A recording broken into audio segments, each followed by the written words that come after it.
আমরা সবাই শিল্পী। এখানে মূল ভোটের যে দলাদলি বা হানাহানি ওই হিংসাত্মক মানসিকতা আমাদের এখানে নাই। আমরা জানি যে জিতবে জিতুক, কিন্তু যে জেতেনি, যে হেরেছে সেও আমাদের খুব কাছের এবং আমরা একসাথেই চলতে ভালোবাসি। এটা শিল্পীদের ভোট, এটা ইলেকশন, সেটা মানতে হবে আপনাদের।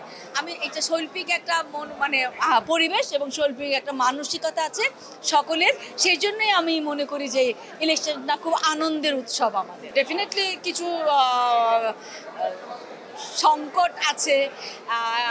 সেই সংকটের এই বর্তমান পরিস্থিতিতে আমাদের নাটকগুলি যেভাবে বা আমাদের শিল্প সংস্কৃতি যেভাবে বাধাগ্রস্ত হচ্ছে, তা থেকে যেন আমরা মুক্ত হই, সেটা যেন শিল্পীদের একটা শক্ত সংগঠক দরকার এবং আমাদেরই আসলে নেক্সট স্টেপগুলি নেওয়া উচিত, সবাইকে সংঘবদ্ধভাবে হয়ে।